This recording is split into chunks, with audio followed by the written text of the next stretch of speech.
Mi nombre es Marisol Fuentes Carrillo. Tengo 34 años y quiero contarte la noche en que coloqué una tarjeta blanca pequeña sobre la mesa del comedor de mi suegra y vi cómo 39 años de matrimonio empezaban a desmoronarse. No grité, no lloré, no di ningún discurso. Puse un pedazo de papel del tamaño de una carta de baraja, dije 4 palabras y recogí el abrigo de mi hija. Lo que pasó en los 60 segundos después de eso, el sonido que hizo Esperanza, la forma en que Gerardo se quedó completamente inmóvil en el marco de la puerta de la cocina, la manera en que mi esposo dijo mi nombre como si fuera una pregunta a la que ya sabía la respuesta, es lo que he estado cargando desde entonces.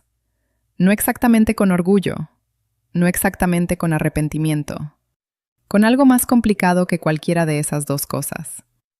Pero para entender por qué lo hice, tienes que entender de dónde vengo. Porque esta historia no empieza en esa mesa del comedor.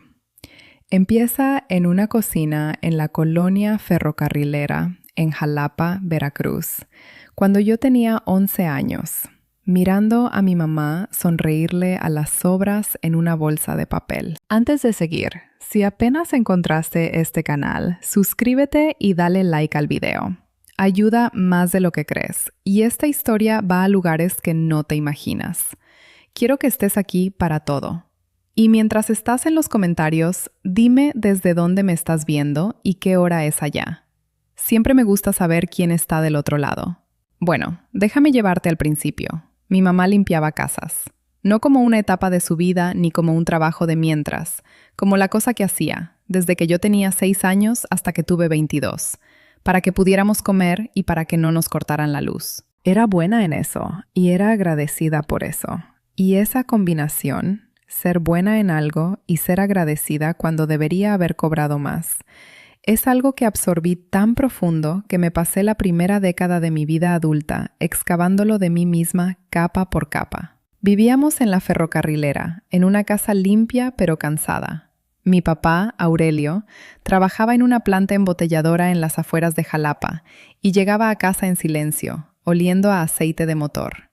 Mi hermano mayor, Rodrigo, se fue a trabajar a Monterrey a los 19 años con una maleta y un alivio que yo entendía aunque nadie lo dijera. Mi hermana Patricia estudió enfermería y hoy trabaja en el IMSS. Y yo era la del medio, la callada. La que se sentaba en la mesa de la cocina a hacer tarea mientras mi mamá cocinaba con lo que quedaba en la despensa, estirándolo con esa creatividad particular de alguien que no tiene otra opción. Ella cocinaba todas las noches. No porque lo amara, aunque creo que sí lo amaba, un poco, sino porque una comida hecha en casa era lo único que podía darnos que no costaba casi nada y significaba casi todo. Y era buena. Muy buena. No del tipo que viene de cursos de cocina ni de libros con fotografías bonitas. Del tipo que viene de la necesidad, de la repetición, de conocer tu comida como conoces los callejones de tu colonia. Aprendí a cocinar en esa estufa. Aprendí a sentir la diferencia entre un pollo que ya está listo y uno que necesita 2 minutos más. Aprendí a hacer tortillas a mano porque mis tías insistían en que ninguna mujer debía depender del comal ajeno. Aprendí a hacer pan porque el pan es barato y tibio, y llena una cocina con algo que huele a seguridad. No lo pensaba como una habilidad, era simplemente algo que sabía hacer, como sabía llegar de la escuela a la casa por el camino corto que nadie más usaba. Cuando tenía 11 años, mi mamá llegó un jueves por la tarde de una de las casas donde trabajaba. Una familia en Las Ánimas, el tipo de colonia donde los jardines tienen sistema de riego automático, y traía una bolsa de papel en las manos. Adentro había sobras de una cena que habían dado la noche anterior. Quesos finos, carnes frías, un pie de queso a medio terminar con una crema que yo nunca había visto en nuestra casa. El tipo de comida que no existía en nuestra alacena. Y ella puso esa bolsa sobre la mesa de la cocina como si fuera un tesoro. Estaba sonriendo de verdad. Y yo recuerdo estar sentada a 3 metros de distancia y sentir que algo se movía dentro de mí que todavía no tenía nombre. No era enojo, no era tristeza. Era algo más parecido a una decisión que se formaba en mi pecho sin palabras, que yo nunca sonreiría así ante las sobras de la mesa de alguien más, que nunca sería agradecida por lo que dejaron los demás. Eso suena como algo muy duro de pensar sobre tu propia madre. Lo sé, pero tenía 11 años y la amaba, y lo que en realidad estaba sintiendo era algo que no podía decir en voz alta, que ella merecía más de lo que estaba recibiendo, y que la señora que dejó esa bolsa sobre el fregadero para la trabajadora, como propina, esa señora nunca lo sabría. Y nunca lo pensaría. Yo lo pienso todos los días. Entré a la Universidad Veracruzana con beca parcial, no completa. No era tan afortunada. Saqué un crédito para el resto. Trabajé 20 horas a la semana como cajera en una farmacia Guadalajara a 3 cuadras del campus y me gradué con una deuda de 38,000 pesos que pagué en los 6 años siguientes sin comprarme nada que no necesitara y sin pedir perdón por ser cuidadosa con el dinero. Nadie en mi familia lo había hecho antes que yo. Mi mamá lloró en la graduación.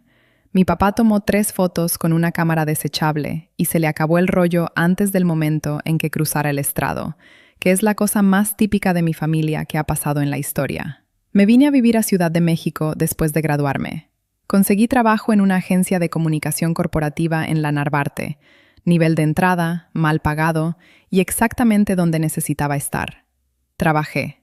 Mejoré. Me ascendieron, luego me ascendieron otra vez y eventualmente me convertí en la persona de la sala de juntas que habla de último y con mayor claridad, que es una habilidad que no aprendí en ninguna empresa, sino en años de ser subestimada y decidir usarlo en lugar de pelear contra ello. Quiero que entiendas algo sobre quién era yo antes de conocer a los Alcántara. No era una mujer que necesitara que la rescataran. No era una mujer que necesitara su aprobación. Había construido mi propia vida con mis propias manos y conocía el peso de eso. De la misma forma en que conoces algo que has cargado tú sola sin ayuda. Y si alguna vez has trabajado así de duro y aún así te han hecho sentir que te quedaste corta, que la vida que construiste no era el tipo correcto de vida, no era el tipo correcto de impresionante. Entonces, creo que ya entiendes algo de lo que se siente sentarse en esa mesa del comedor. Si ahí estás, o ahí has estado, dale like al video y compártelo con alguien que necesite escucharlo. Porque lo que viene después es la parte que nadie dice. Conocí a Rodrigo Alcántara en un evento de networking en la colonia Polanco cuando yo tenía 27 años. Él tenía 30, alto, cómodo en cualquier cuarto, del tipo de hombre que puede hablar con cualquier persona sin que se note que lo está intentando. Salimos 2 años y luego nos casamos en una ceremonia pequeña que su madre describió como íntima, en un tono que sugería que había esperado algo distinto. Esperanza Vega de Alcántara. Quiero ser precisa con ella, porque no es una villana del tipo que se anuncia. No es cruel de la manera que se ve venir. Es cruel de la manera en que lo es el clima, a través de la presión acumulada, del desgaste lento de pequeños momentos que no parecen gran cosa solos, pero que, a lo largo de 6 años, suman un tipo específico de agotamiento. Tenía un talento, y lo digo en serio, porque requiere una cierta precisión, para entregar una disminución dentro de una sonrisa. Para decir algo que aterriza como un cumplido hasta que estás sola en el coche de regreso a casa y lo reproduces y entiendes lo que en realidad fue. Fernanda, la hermana menor de Rodrigo, lo veía. Yo sabía que lo veía porque nunca se reía en esos momentos como Rodrigo. Ella levantaba su copa de agua o miraba su tenedor o encontraba algo al otro lado del cuarto que de repente necesitaba su atención. Nunca lo habíamos hablado directamente, pero nos entendíamos de la forma en que se entienden 2 personas que han estado en el mismo cuarto suficiente tiempo. Gerardo Alcántara era un tipo diferente de problema.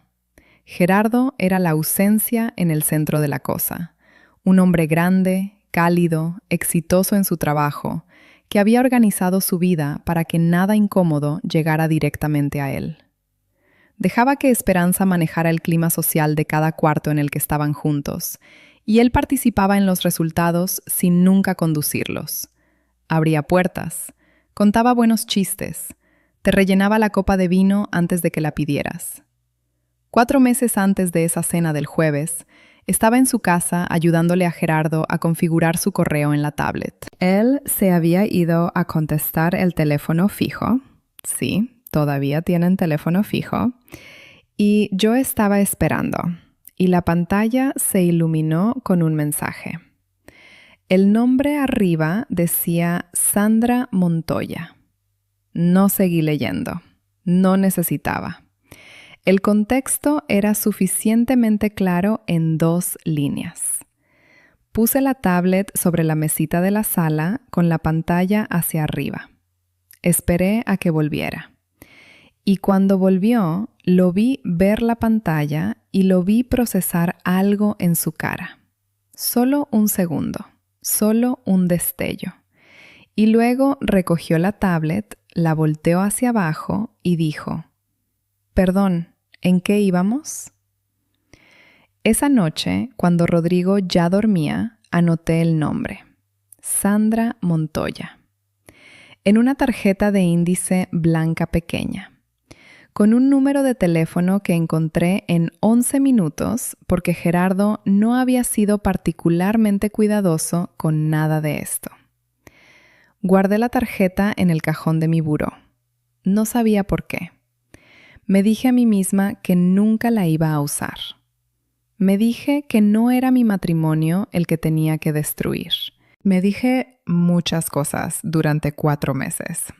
Y luego Esperanza Vega de Alcántara miró mi pollo, puso el tenedor sobre el plato con una sonrisita pequeña y precisa, y dijo que estaba aceptable. Aceptable. He dado vueltas a esa palabra en mis manos tantas veces desde esa noche que ya perdió un poco su forma, como una piedra que se desgasta cuando la cargas demasiado tiempo. Pero en el momento en que lo dijo, en el momento en que aterrizó sobre esa mesa del comedor con su sonrisita pegada, sentí algo que reconocí. Lo mismo que sentí a los 11 años, mirando a mi mamá brillar de alegría sobre una bolsa de papel con las sobras de la mesa de alguien más. La sensación de que te están evaluando a alguien que ya decidió. Rodrigo se rió. Fue corto y reflejo, y probablemente ni siquiera recuerda haberlo hecho. Eso es lo que tiene su risa en esos momentos, que no le cuesta nada porque no significa nada para él. Para él era simplemente su mamá siendo su mamá, un poco filosa quizás, pero inofensiva. El clima. Recogí mi tenedor. Corté un pedazo de pollo. Me lo puse en la boca y mastiqué. Y miré el centro de mesa que Esperanza había arreglado sobre la mesa. Alcatraces blancos en un florero rectangular bajo, muy correcto, muy considerado. Y pensé en la tarjeta que estaba en el bolsillo de mi abrigo. La había traído sin haber terminado de decidirlo. Eso es lo que me dije en el coche de camino para acá. Que simplemente estaba ahí, que yo no estaba planeando nada, que solo la estaba cargando. Como cargas un paraguas cuando no estás segura del cielo. Había hecho ese pollo 40 veces. Sé cómo sabe algo bien hecho porque he hecho todas las versiones. La versión demasiado seca, la versión sin suficiente sazón, la versión en que la piel no queda crujiente porque el horno no estaba a la temperatura correcta. He cometido cada error y he corregido cada uno. Mi hija lo pide por nombre. Tiene 4 años y le dice el pollito especial de mamá y persigue los últimos pedazos por el plato con los dedos cuando cree que no la estoy viendo. Pero yo estaba en la mesa de Esperanza Vega de Alcántara, entonces estaba aceptable. Después de cenar, Rodrigo y Gerardo se fueron a la cocina con los platos y Esperanza empezó el ritual de tapar lo que sobró y encontrar toppers en sus cajones perfectamente organizados. y yo salí al pasillo con el teléfono para contestar un mensaje de la señora que cuida a Valentina sobre el horario de regreso. Fue entonces cuando Fernanda apareció detrás de mí, copa de vino en mano, haciendo esa cosa que hace ella donde no parece que te está siguiendo, pero absolutamente te está siguiendo. Se paró a mi lado y bajó la voz. Lo del comentario de la cocina, perdona, dijo. ¿Cómo lo escuchaste desde el otro lado de la mesa? Siempre lo escucho, dijo, y luego, en voz baja, lo hace con todos los que ella considera, y se detuvo. ¿Considera qué? Dije. Fernanda miró su copa, que no encajan del todo. He pensado mucho en esas palabras desde entonces también, que no encajan del todo. 6 años de domingos en familia y posadas y cumpleaños y una nieta que Esperanza genuinamente adora, y yo sigo siendo, en la contabilidad interna de esa casa, alguien que no encaja del todo. Lleva 6 años diciéndolo de distintas formas, dije, lo sé. Rodrigo no lo escucha. Eso también lo sé, dijo Fernanda. Y había algo en cómo lo dijo. No era una excusa, no era una defensa de él, era simplemente el reconocimiento de algo que las dos habíamos cargado por separado sin nunca ponerlo sobre la mesa entre nosotras. Quiero preguntarte algo ahorita, y quiero que te quedes con ello un momento. ¿Alguna vez te han hecho sentir como una visita en una familia que técnicamente era la tuya? No de manera violenta, no de manera obvia, sino en el peso acumulado de pequeños momentos, de chistes a tu costa, de risas en las que nunca terminabas de estar adentro. Si eso es un cuarto que conoces, déjalo en los comentarios. Cuéntame. Porque creo que ese tipo de exclusión callada es una de las cosas más solitarias que puede vivir una persona. Y no creo que se hable suficiente de ello. Leo todos los comentarios, todos, porque aquí está lo que tiene ese tipo de trato, lo que lo hace tan difícil de nombrar, de defenderse, de explicarle a la persona que te ama y que comparte sangre con los que te lo hacen.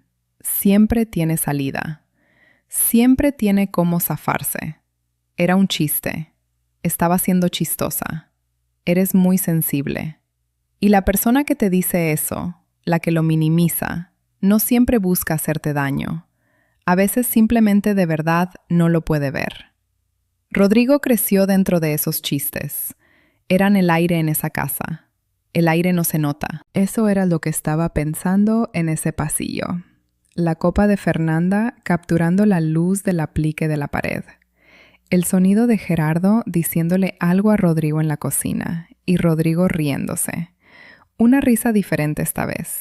Una risa de verdad, la que solo tiene con su papá, abierta y sin guardia, de una manera que me hace quererlo, y al mismo tiempo sentir algo parecido a la tristeza. Y luego la voz de Esperanza desde el comedor, clara y portadora, hablando con Valentina que había regresado arrastrando los pies, diciendo algo de que quizás la próxima vez harían un buen pollo rostizado con una salsa de vino de verdad. La próxima vez. Eso fue lo que me llegó. No el insulto que había absorbido y archivado. La próxima vez. La suposición de continuidad. Que yo iba a seguir viniendo a esta mesa. Que esto iba a seguir. Que me sentaría frente a ella en la siguiente cena. Y en la otra. Y en la de después. Y absorbería lo que dijera. Y sonreiría. Y traería a mi hija. Y mi comida. Y mi presencia que no encaja del todo.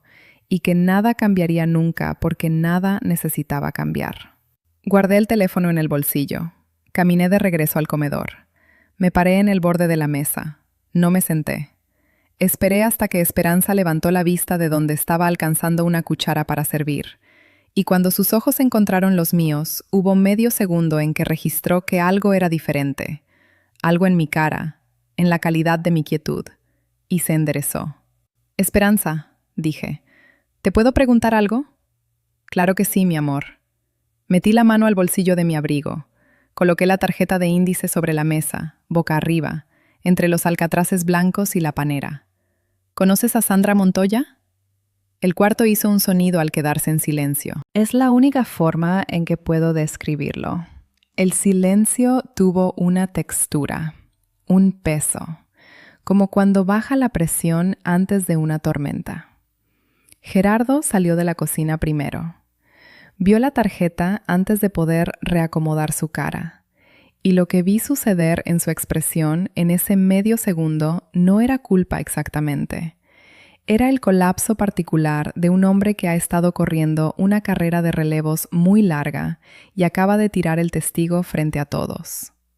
Se quedó en el marco de la puerta y no se movió. Esperanza miró la tarjeta, luego a Gerardo, luego otra vez a la tarjeta. El sonido que hizo no fue una palabra, fue estructural. El sonido de algo que cargaba peso cediendo.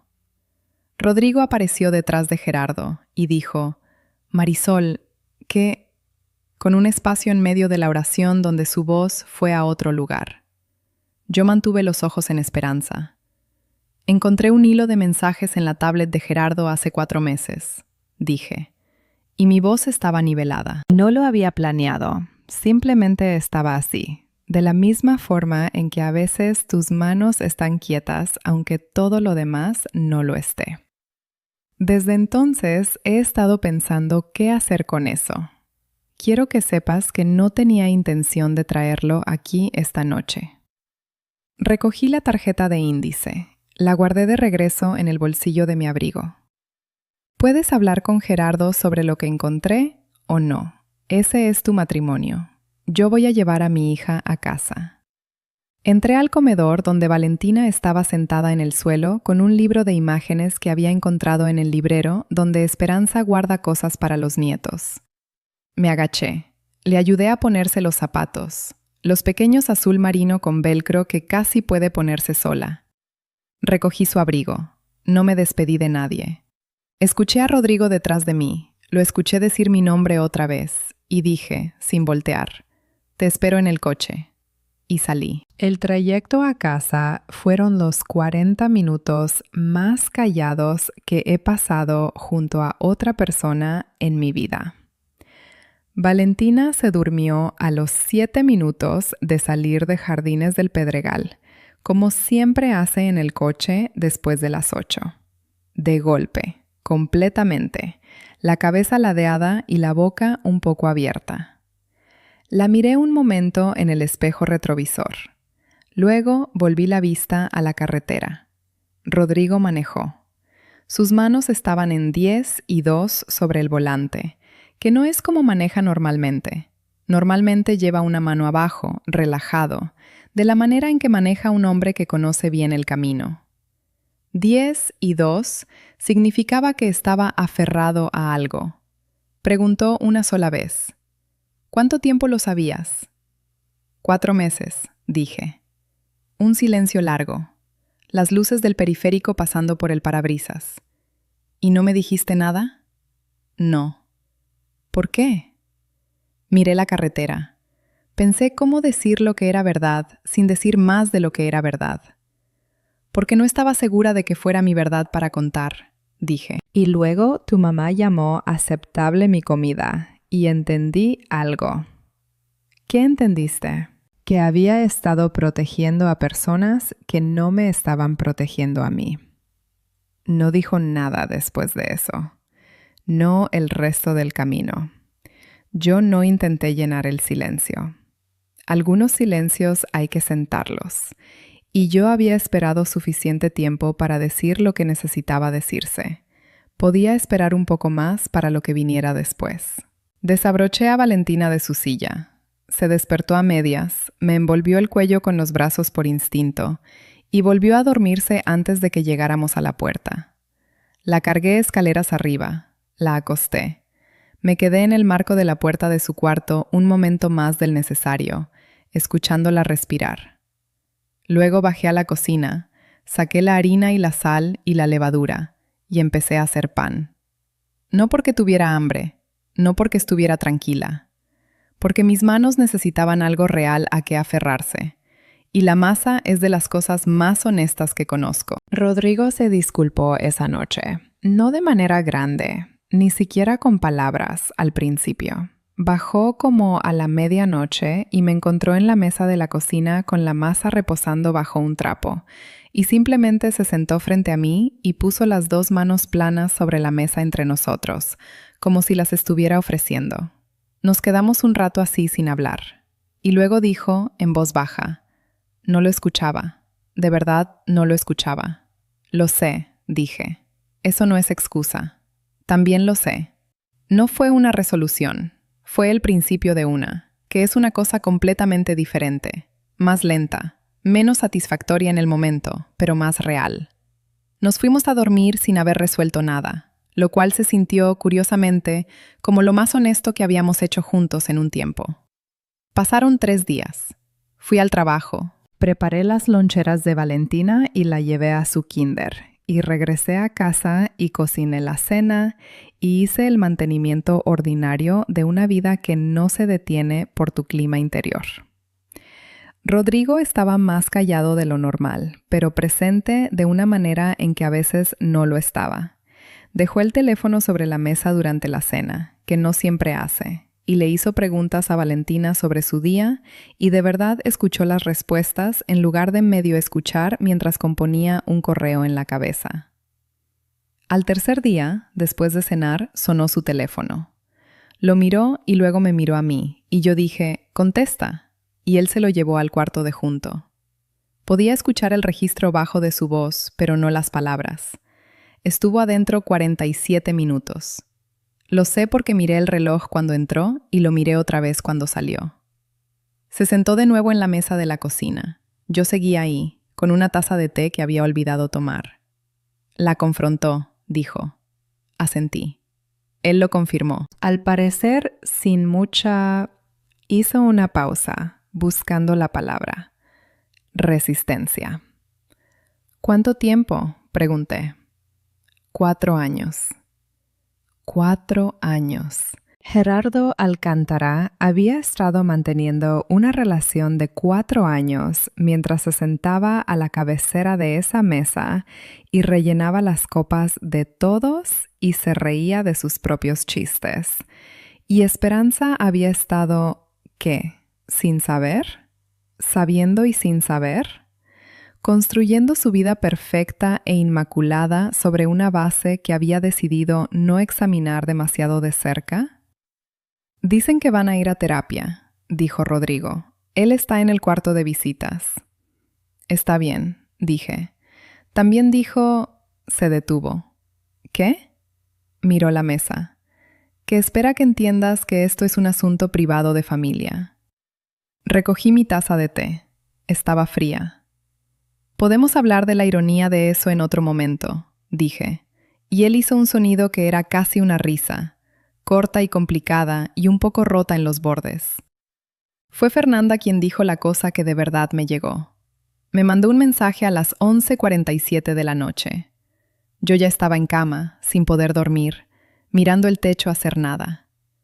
El teléfono se iluminó en el buró y lo recogí y leí. Vi la cara de mi mamá cuando leyó ese nombre. Ella sabía, Marisol. No sabía el nombre, pero sabía algo. Ha estado construyendo una casa sobre una grieta durante años. Tú no rompiste nada que no se estuviera ya rompiendo. Lo leí 2 veces. Luego puse el teléfono boca abajo sobre el buró y me quedé acostada en la oscuridad y sentí algo para lo que no estaba completamente preparada. No vindicación. No alivio, sino duelo. Un duelo específico y callado por una mujer que no me caía especialmente bien, que había pasado 39 años acomodando su vida en algo bello y correcto y resistente, y que ahora iba a tener que mirar lo que había debajo. Yo no causé eso. Quiero ser precisa en esto. Gerardo Alcántara causó eso. Lo causó hace 4 años, y lo causó cada día que eligió no detenerse. Yo solo era la persona que estaba en el cuarto cuando la cosa que cargaba peso decidió que ya había aguantado suficiente. Pero yo también había tomado una decisión. Y las decisiones tienen peso, hasta las correctas, quizás especialmente las correctas. Si alguna vez hiciste algo completamente justificado y aún así te resultó complicado sentarte con ello después, si alguna vez tuviste razón en algo y descubriste que tener razón no era la sensación limpia y simple que pensabas que sería, necesito que le des like a este video ahorita, porque esta es la parte que nadie cuenta, la parte de después del momento, la parte en que estás en tu coche o en tu cocina o en tu cama y ya hiciste lo que hiciste y ahora tienes que vivir dentro de lo que eso produjo. Suscríbete si todavía no lo has hecho, porque no he terminado, y hacia dónde va esto desde aquí, no me lo esperaba para nada.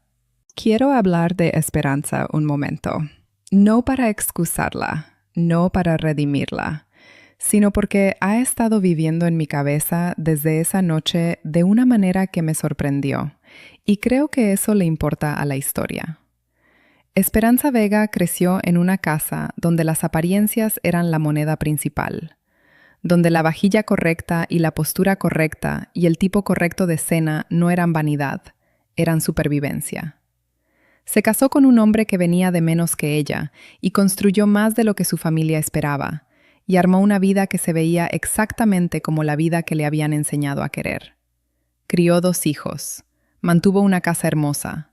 Fue, por cualquier medida externa, exitosa en lo que había sido entrenada para hacer. Y usó la mesa del comedor como el lugar donde ese éxito se representaba y se protegía. Lo entiendo ahora. Cuando hacía sus comentarios sobre mi comida, sobre mis antecedentes, sobre el kinder de Valentina, no era cruel por deporte. Estaba administrando lo que ella experimentaba como un estándar que mi presencia ordinaria, de Jalapa, de colonia popular, de universidad pública, de cárgate tú sola, amenazaba de alguna manera. Yo era la bolsa de papel de sobras que ella no había dejado a propósito.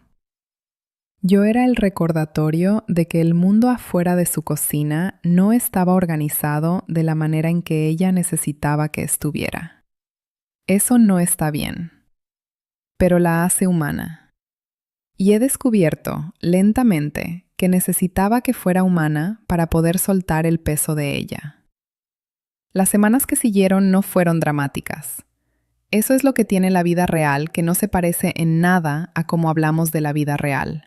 El verdadero ajuste pasa en incrementos pequeños, en cuartos ordinarios, en martes por la noche y sábados por la mañana, y en la forma en que alguien te prepara el café y si te pregunta cómo dormiste.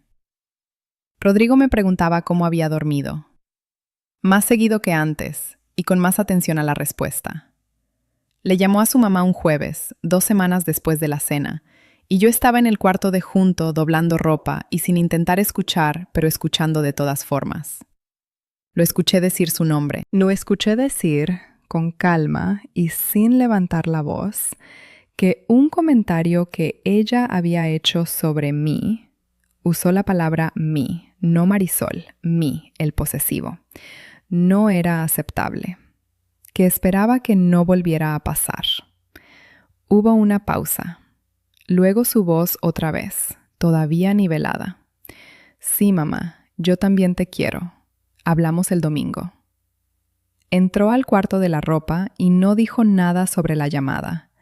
Solo recogió el otro extremo de una sábana cajonera y lo extendió para ayudarme a doblarla, que es algo que nunca ha hecho voluntariamente en todo el tiempo que llevamos casados. Tomé mi extremo de la sábana. La doblamos. Tengo que contarte lo de la despensa, porque es la cosa más Esperanza Vega de Alcántara que ha pasado nunca, y lo digo con algo muy cercano al afecto. 10 días después de la cena, llegó un pedido a la puerta. Grande, del tipo caro, de una tienda gourmet en Polanco, con el tipo de ingredientes que vienen envueltos en papel de China. Harina especial, mantequilla francesa, una vaina de vainilla en un tubito de vidrio. Varios cortes de carne. 2 botellas de vino, sin nota. Me quedé parada en mi cocina mirando todo eso acomodado sobre la barra y pensé en lo que le costó hacer eso. No económicamente, aunque era caro, sino personalmente. Hacer un gesto de reconocimiento sin hacer una disculpa. Extender algo sin tener que bajar la guardia con palabras. Ese pedido era lo más cercano a un "te escuché" que toda la arquitectura emocional de Esperanza Vega de Alcántara era capaz de producir. Lo acepté sin decir nada. Guardé todo con cuidado. Y luego usé parte de la harina para hacer pan. No para demostrar nada. No como declaración. Hice pan porque estaba al límite, y eso es lo que hago cuando estoy al límite. Encuentro algo real a que aferrarme con las manos. Hice un buen pan. Me lo comí tibio con la mantequilla francesa, parada en la barra de mi cocina a las 3 de la tarde, mientras Valentina dormía la siesta, y fue una de las mejores cosas que he comido en mucho tiempo. Mi mamá me enseñó a hacer pan. Ella lo aprendió de su mamá, que lo aprendió de la suya, en cocinas que no se parecen en nada a la cocina de Esperanza Vega, usando harina que no venía envuelta en papel de China. Cuando pensé en eso, parada en mi barra, el pan tibio en las manos, algo se asentó en mi pecho que había estado sin asentarse durante mucho tiempo. No todo, no de golpe, pero algo. Algo que se sentía, debajo del duelo y la complejidad y el cansancio de todo lo largo que fue esto, como el principio de estar exactamente donde se supone que tenía que estar. Las consecuencias para Gerardo Alcántara llegaron de la manera en que llegan las consecuencias para hombres como Gerardo Alcántara. No de golpe, no dramáticamente, sino a través de la erosión lenta de una reputación construida sobre la buena voluntad de otras personas. Yo no causé nada de eso. Quiero ser clara. Dije un nombre en una mesa del comedor y luego me fui a casa e hice pan y me dormí.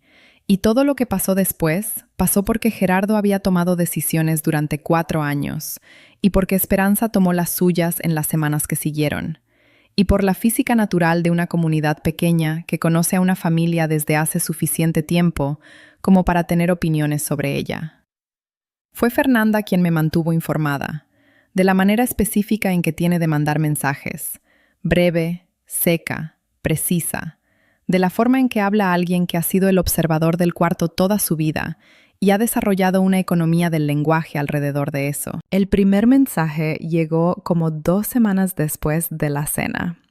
Mi papá les dijo a los del golf que él y mi mamá están trabajando unas cosas.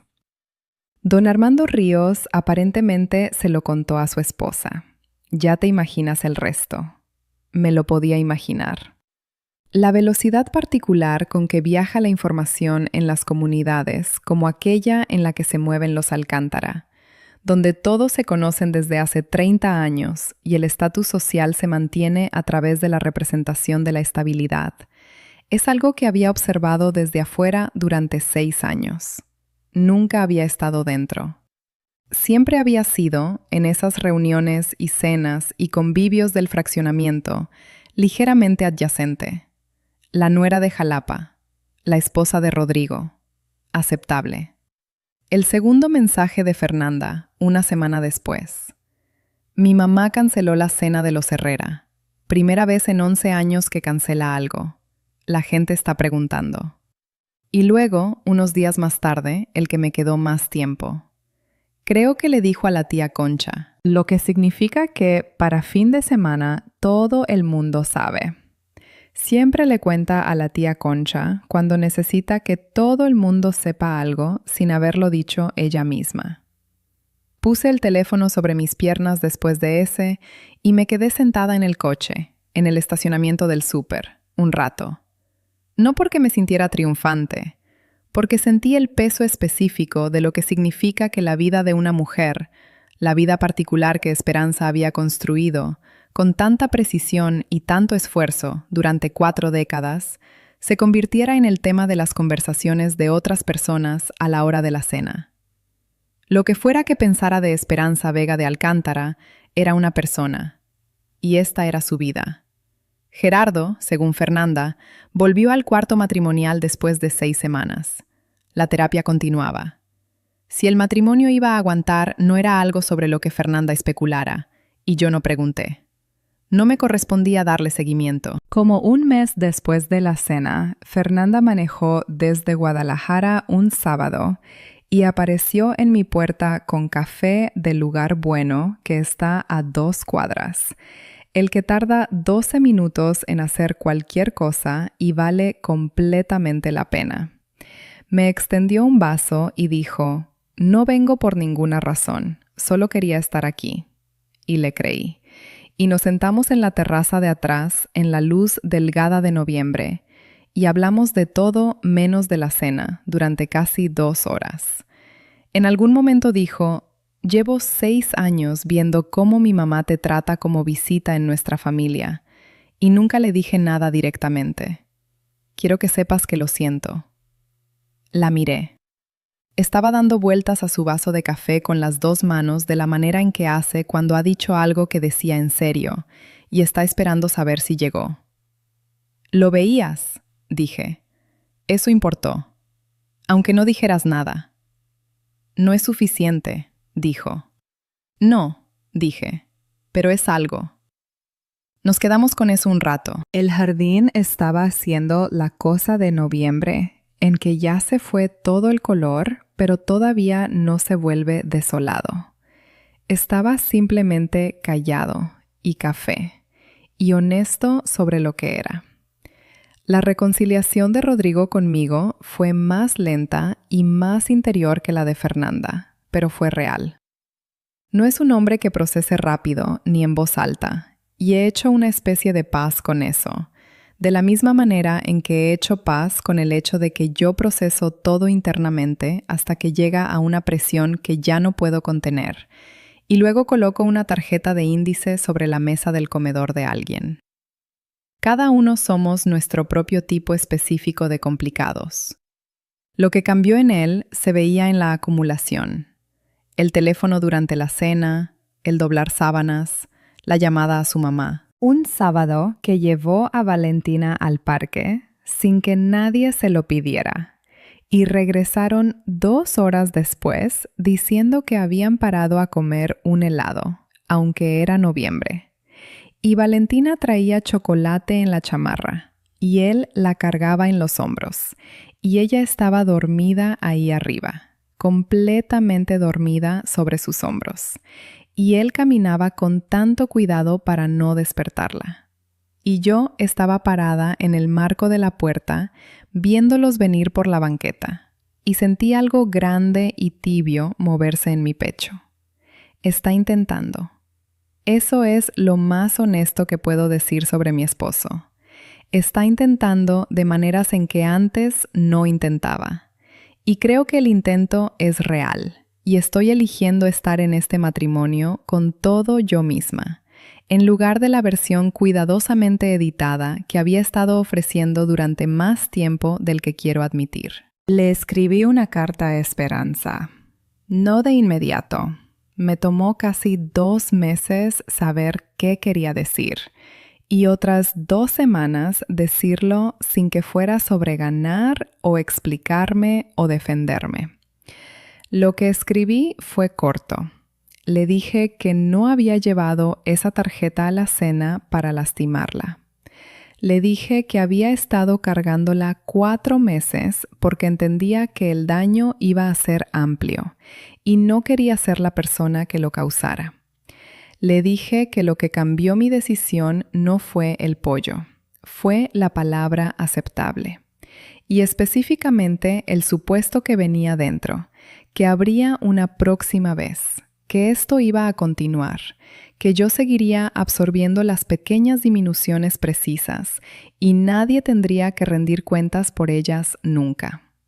Le dije que no necesitaba que me quisiera, eso lo había dejado ir hacía tiempo, pero sí necesitaba que entendiera que yo no era una visita en la vida de su hijo, no era temporal, no era insuficiente, no era una presencia inconveniente que Rodrigo había elegido inexplicablemente. Era su esposa. Era la mamá de Valentina. Era una mujer que había construido su vida con sus propias manos y que era, en todos los sentidos que de verdad importan, exactamente suficiente. Y luego escribí la línea que me tomó más tiempo encontrar, la que reescribí 6 veces antes de entender lo que estaba tratando de decir. Creo que has estado tan enfocada en proteger la vida que construiste que olvidaste notar a las personas que vivían dentro de ella. Se la mostré a Rodrigo antes de enviarla. La leyó despacio, de la manera en que lee las cosas cuando de verdad las está leyendo y no escaneando. Luego me la devolvió y dijo, mándala. ¿No me vas a decir que es demasiado? Negó con la cabeza. Es exactamente suficiente, dijo. Y esas 3 palabras, dichas en voz baja en nuestra cocina en un martes ordinario, dichas sobre una carta y también, entendí, sobre todo lo demás, fue el momento en que supe que íbamos a estar bien. Esperanza nunca respondió. No lo esperaba. Lo que llegó, como 3 semanas después, fue una tarjeta de receta escrita a mano en un sobre. Su letra, precisa y erguida, en tinta azul. Una salsa de vino, para pollo rostizado. Sin nota, solo la receta. Me quedé parada en mi cocina sosteniéndola un buen rato. Luego la guardé en el cajón donde guardo las recetas que de verdad uso, entre el pan de mi mamá y una sopa que he estado haciendo desde que estaba en la universidad, y cerré el cajón. Eso es lo más parecido a un final que el capítulo Esperanza Vega de Alcántara de mi vida va a tener. He hecho las paces con eso. Hay una versión de esta historia en que ella se disculpa clara y completamente y algo se restaura, y esa es una versión satisfactoria. Pero no es la versión verdadera. La versión verdadera es una tarjeta de receta en un sobre y un cajón donde vive ahora entre las cosas que me importan, y una elección que tomo cada día de aceptar el gesto por lo que es, en lugar de llorarlo por lo que no es. Hay un martes ordinario de noviembre al que sigo regresando, como 6 semanas después de la cena.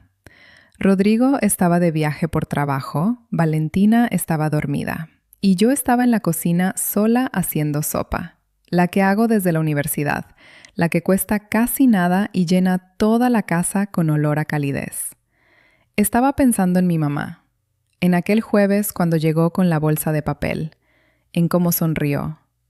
Y estaba pensando, por primera vez, con algo de gentileza hacia el pensamiento, que quizás la había leído mal. Quizás no le estaba sonriendo a las sobras. Quizás le estaba sonriendo porque estaba trayendo algo a casa. Porque había encontrado una manera de darnos algo bello, incluso dentro de una situación que no era bella. Quizás la sonrisa no era gratitud por la condescensión. Quizás era simplemente amor. En la forma disponible para ella, en la cocina disponible para ella, en un jueves que era igual a todos los demás jueves. Me quedé parada frente a mi estufa y pensé, he estado cocinando toda mi vida de la manera en que ella me enseñó.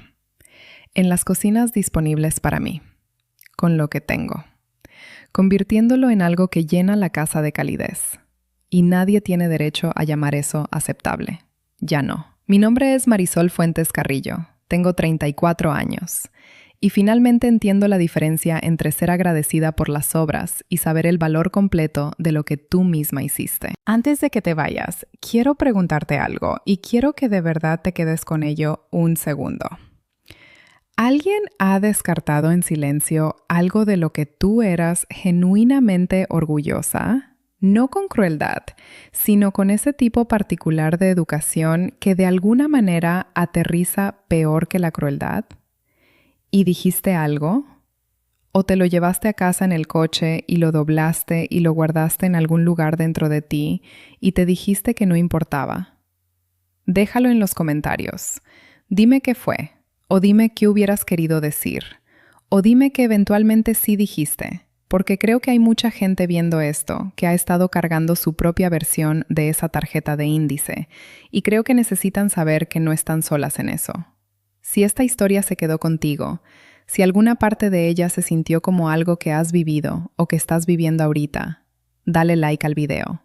Suscríbete para estar aquí en el siguiente, porque tengo más historias y ya terminé de callarme. Y si conoces a alguien a quien han hecho sentir como visita en una vida que es completamente y enteramente suya, comparte esto con esa persona. A veces lo más importante es simplemente saber que alguien más se ha sentado en esa mesa y eligió, eventualmente, pararse. Nos vemos en el siguiente.